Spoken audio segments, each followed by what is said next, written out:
We're here, March Wiggle Madness, Final Four, and I'm still Glum Puddle. And I'm still Jim Fan. And we've remained Glum Puddle and Jim Fan this entire time. It's amazing. All the way. Amazing. The Final Four to finally crown the official favorite cover of Talking Beasts, the Narnia podcast. Now, let's remember, this started with our Patreon supporters, of course. We have ended up putting it in front of NarniaWebbers all around the world that voted.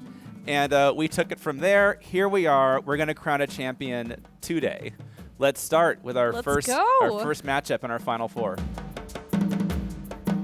Okay. Whoa. Obviously, we've seen these before. Oh, my goodness. And you've all obviously seen these before if you own this set, because this is two of them from the same set. Wow. We've got our top seed, Lion, the Witch, and the Wardrobe. Our second seed, Voyage of the Dawn Treader.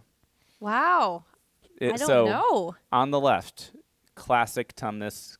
But I keep saying it's so classic. Like, is that the reason I'm drawn to it? Because it's so classic. What if I was looking at this book in a vacuum, having never seen or heard anything about Lion, the Witch, and the Wardrobe? Yeah. What would I think of this image? I'm not going to say, that's classic. I want to read it. I'd be intrigued. You think you'd be intrigued? Because there's a fawn in a snowstorm. Then we go to Dawn Treader, where I feel like my criteria for Dawn Treader covers has been, well, it has to have the Dawn Treader, but it needs to be more than just the Dawn Treader. Okay. It has to be more. And this is because it's like, I look this and I get a sense of stillness. Which is, and it's such a big ship on the ocean, it's perfectly still. And I'm intrigued. But is it enough to make me... Counterintuitive, isn't it? It's not like an action scene. It's actually very still. It's so interesting. Like, usually, even all the shots of the Dawn Treader we see, it's usually like in a storm or some kind of really dynamic angle of it, or you sense of adventure. And here, it's like, you imagine it just being completely silent, which is an interesting choice for a cover. This is really hard for me, actually, because I really like both of these. And I guess I would have to say... I think the criteria that I'm going to use to make my choice is if I had to have a giant poster of one of these on my wall as a piece of artwork. I like that. Which one would I choose? And I have to say I would have to go with the wardrobe cover. Okay. I think I would love having that on my wall. It's a little more Narnia. It screams Narnia just a little bit more. And I would agree with you. Maybe that says Narnia a bit more, but just because it's such a classic, iconic image. I would put Voyage of the Dawn Treader on my wall. I would also... it looks fairly normal, but then the subtle sense of magic from the reflection. And I think it captures the mood and kind of the sort of dream-like quality. It is. So this is, of course, a toss-up. It should be. It's the Final Four. I know. But I think just as a work of art... And again, it comes back to the emotions it makes me feel. This is reminding me more of what those last few chapters of Dawn Treader are like. It's an incredible like, I'm nothing against sailing this cover. Towards that sunset. I love this cover. And especially after you read it and look back on it, it's like, they're sailing towards that sunset. They're actually very, very close to that sunset. It's not 85 million miles away. It's really close. Know. So I'm going to go with this Voyage of the Dawn Treader cover. My favorite book is going to get my vote right here. I love this cover so much. And the criteria, like you said, like art, it's on your wall. It looks more normal. That's actually why I have to go for this one. Okay. Just because it doesn't look quite as normal. It's a little more nerdy. But this is like, it's the subtleties. That's how you look at it. And if it's going to be on your wall for a long time, you'll have a lot of time to think about all the subtle details, I think you kind of have everything right away. I love them both. Okay, well, I think we know where this is going. You're voting for wardrobe. I didn't say I was going to vote for that one. Then tell me what you're voting for. It's been 5 minutes. I'm going to go with... Because I didn't say I was voting for this one either. I know. I am voting for this one. Yes, I was like, you're definitely voting for that one. Make your choice, adventurous stranger. I'm going to have to go with Tumnus. Then we are going to have to see what our Knights of Narnia Web want. What do the Knights say? Which direction? Who will the Knights of Narnia Web... I will be happy either way. The top tier... that's the good thing. Yeah. Top tier Patreon supporters are Knights of Narnia Web. Who will they be sending to the final championship round? The Lion, the Witch, and the Wardrobe. It's classic. It's iconic. How could they not? I say the same thing. I wasn't going to be super disappointed either way. And I love this cover. Yep. I love this cover. Okay. But, we've got one half of our championship round. Only one more to go. All right, we have our last semifinal matchup. We have our Magician's Nephew cover, number 2 edition. seed, first edition, versus a 6 seed Dark Horse Bracket Buster Silver Chair, which was this, that one was the one that surprised you when it came through, right? I mean, the thing about the Final Four, of course, is all the choices are going to be difficult because obviously you're dealing with really great covers, or so you would think. Yeah. That one. First edition Magician's Nephew, absolutely. I mean, let me just say it all now. It. Obviously, I love Pauline Baynes' artwork in general. I love this choice, though. I respect that it's not The Wood Between the Worlds or Charm or any of these other crazy things you could choose. It's just kids exploring an attic. And that gives you the sense of mystery and exploration. And, I can remember being a kid and playing, exploring my parents' house or something, or hiding in the closet or whatever. But then you see the title, The Magician's Nephew. Yeah. And you go, oh, there's going to be something magical here. And I just think even the themes of Uncle Andrew wants to explore. Uncle Andrew has this great intellectual curiosity that is kind of admirable. It's misguided ultimately, but it's kind of an admirable quality. And I think, so this kind of captures that theme. And I love it does it in such a very simple way. So I'm just, we could talk about this or drag this out. But why would we? I think it's the first edition of Magician's Nephew. You're the reason this is here. So talk about this. Thank you. I think just as we've seen, like, this style of cover, I really like. I think this cover has a lot of action to it. I love that you see the silver chair. I love this silver chair cover.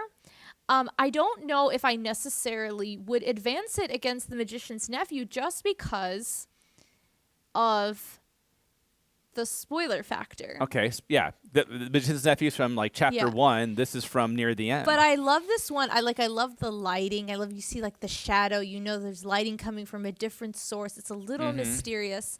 But this one to me, like first edition, it just has so much. It reminds me of those like old timey book. I mean, I guess Narnia technically is an old timey book. 1950s, but like those books where it was like, as I think I said this before, like I can smell this book. I can smell the pages. I can see how I can feel it. I know exactly how this book looks on a bookshelf, and like my heart loves that. And it's Pauline Baynes. I feel like Pauline Baynes deserves to be represented. However, I think we would probably argue there's probably other Pauline Baynes covers that we actually liked a little bit more. I don't know. I think this probably is my favorite. Some of the matchups, but this one is awesome. It's funny. I think a lot of the Pauline Baynes illustrations from inside the book don't necessarily work well as covers. They work well what they're designed to do, which is be an aid to the reading. To be an illustration. This is, I think, such a good choice for a cover. It might be the only one, maybe the only of the first editions where I'm like, yes, this should be on the cover. It makes sense as a cover. Magician's Nephew needs We're going to have a first edition book in the championship round. Our 2 seed Magician's Nephew. It's been here all along. It's still here. It's going to the final round. We are here, the championship round. It has all come down to this. From 220 to 2. From the very beginning of the process, yes. Oh my goodness. That's amazing. Are you surprised? No, I mean, this is a 1 seed and a 2 seed, so I guess not. We have a 2 seed Magician's Nephew, first edition Magician's Nephew, and the 1 seed Lion, the Witch, and the Wardrobe. We've said it all. Yeah. So yeah, I would say that this Lion, the Witch, and the Wardrobe is not a surprise for me. No. Never mind the seeding, just that, yes, it's such a classic image. I think The Magician's Nephew is a bit of a surprise. I would not have thought it would have been that high. It's one of those things, like I said, as I've looked at it more, I would not have studied it that closely had it not been for this tournament. And yet I realize it's a great cover. And yet it was the number 2 seed in its category.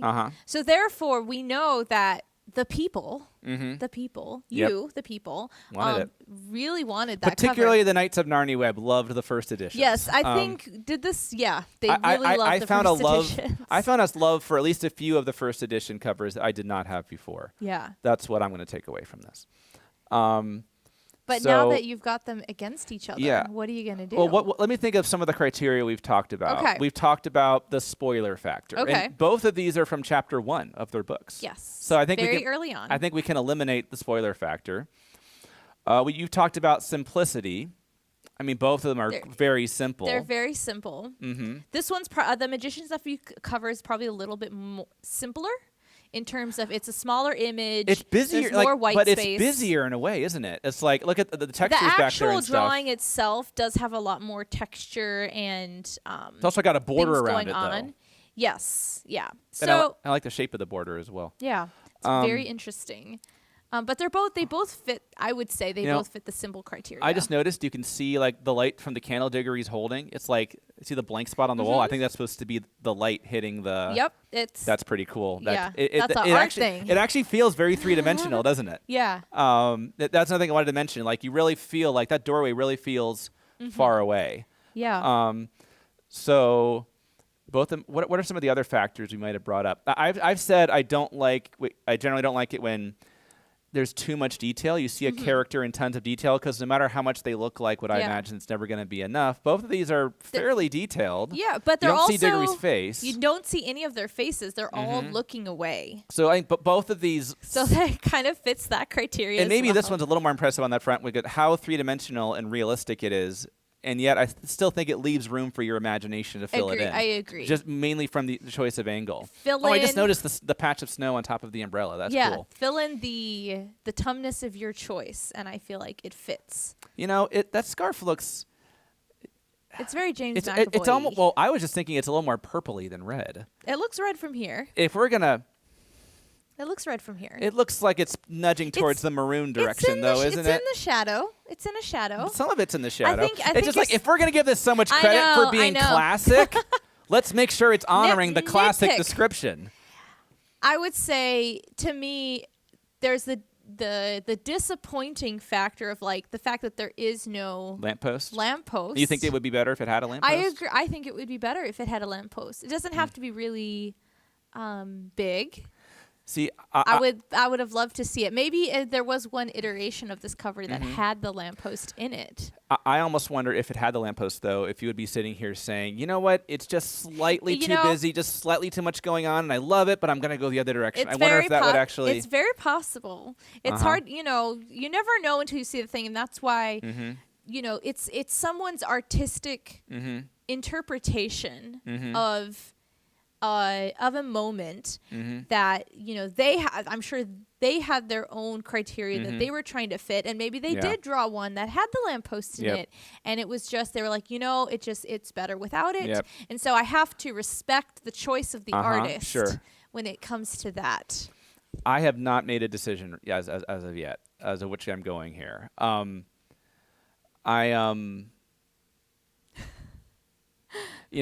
guess.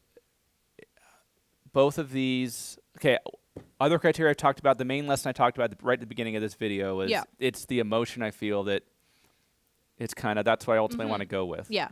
I think this is, like I've said, the intellectual choice. I'm admiring this one so much more intellectually, the choice of angle that allows us to fill it, use our imagination a bit, even though it's very detailed. This one is like, it's kind of not as impressive as a work of art. But it's making me, I remember being a little kid and exploring, Yeah. It elicits a different kind of emotion. Yeah. It's very classic of its time. It kind of bugs me a little bit that like there's the door and it's open, but I can't really see into the door. I like that though. Like, I want to see a little bit. And to me, it just looks like a jumble. Like, I wish I could see. I think whatever it would show would be disappointing, though. More. It wouldn't match up just in the sense of what's in there. It wouldn't be as exciting as the mystery of it. Possibly, but I'm just speaking from my heart. In terms of it represents the magician's nephew very well. I would say though that it doesn't fully give you the expression of wonder and just like magical. It's a tease, but it doesn't really scream that you're even going to be leaving the place you're in. The magician's nephew, though.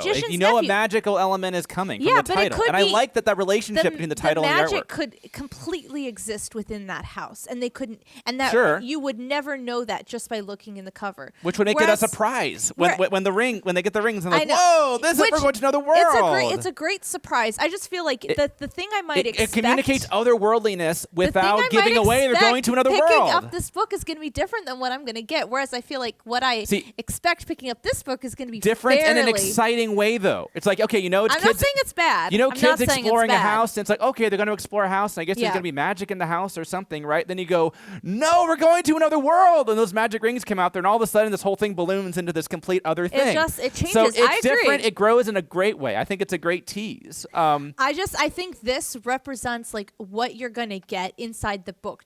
He's only in like 2 scenes in the book, but it's so iconic. It's classic and iconic. You keep coming back to. I know. Which obviously Pauline Baines is classic too. It just evokes such a strong feeling of Narnia to me. So, and we're not love voting both of these covers, books. obviously. We're not just judging them as covers, but how do these represent the Chronicles of Narnia and that book as a whole? This is the Chronicles of Narnia to me. Okay, and I think this is the Chronicles of Narnia to me because it has. I guess maybe it's because you have children there. You have children exploring. Which sets I think that's maybe a better taste of Narnia to me. Yeah, it's not wrong. These are both incredibly valid.